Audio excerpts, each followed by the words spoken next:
The most powerful feature of ClassLink is the single sign-on feature. What the single sign-on feature allows is you can have ClassLink remember all the passwords for the various online accounts like Skyward, your Google account, ASOP, Seeds, all these other online accounts that we have usernames and passwords for. ClassLink can remember those for you. And here's how you set that up. So we have some folders already established with some of the apps that staff use. There is a way to add apps that I'll show in a subsequent folder. But if I want to set up my Gmail, I want to open up this Google Suite folder and click on Gmail. The first time I come in there, it's going to ask me to install an extension to the Chrome browser. This is how ClassLink securely transfers passwords back and forth, and it needs to be done the first time you try to establish a single sign-on connection on any computer. So if you start it on a Chromebook, you'll have to install it on the Chromebook. If you go back to your desktop computer, you'll have to do it on a desktop computer there too. You only have to do it once. So I'm going to click Install Extension, and then I'm going to click Add to Chrome, and then add the extension. And you'll notice another little icon will show up here. When that's finished, I've done what I need to do, so I'm going to close out of that tab. Then, this first time, I'm going to go and click on Continue to Website. It's going to ask me for my username and password for my Google account. So it gives you that window in case you have multiple Google accounts. You can set up more than one.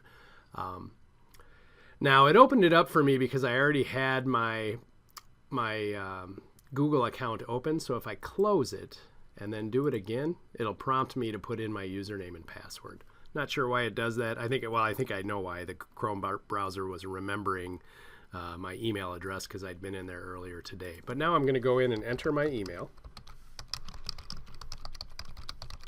and my password.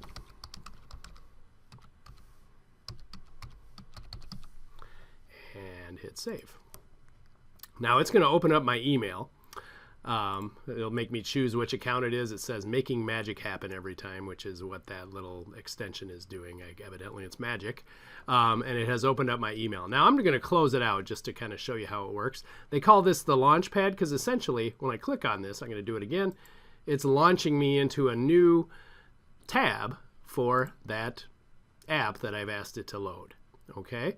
So back in the, I'll let it finish what it's doing. Looks like somebody lost a lunchbox at Irving Perch. If that's you, there's a green one, and Colleen has it for you.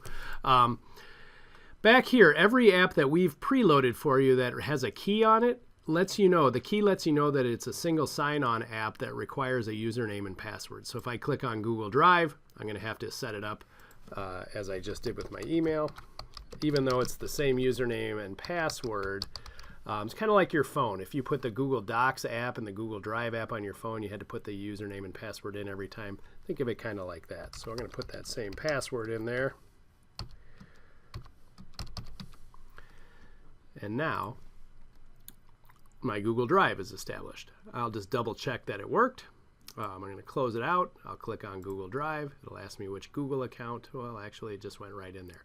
Now, if I had made a mistake, if I did this and I got an error message, there is a way to fix your password. If I had kind of fat-fingered it and goofed up, I can go back into my profile that we visited in a previous video and go to the password locker and go into whatever app that I had goofed up. Let's say I had goofed up ASOP. I can go in here and edit it and fix my password. So if you make a mistake, you can fix it. Or if your password for any of your apps changes, let's say you change your Google password, you'll want to come into the password locker and change your password in ClassLink too, because ClassLink won't know that that password has changed.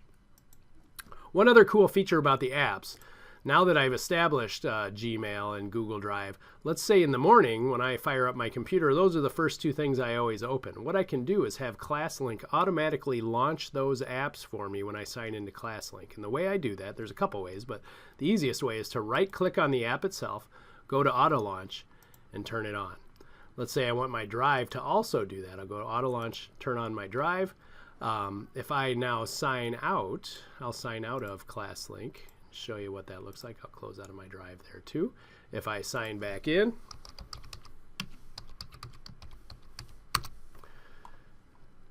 choose my picture. Sometimes it's not all that easy to find. There it is. You'll notice that ClassLink fires up, but then it just opened up the apps that I auto-launched as well. I had already set it up for PowerTeacher, so it's opening up PowerTeacher for me as well. So if you want to kind of make your morning firing up of your computer a little bit more efficient for you, you can set up auto-launch and have ClassLink log into a whole bunch of your stuff all at once.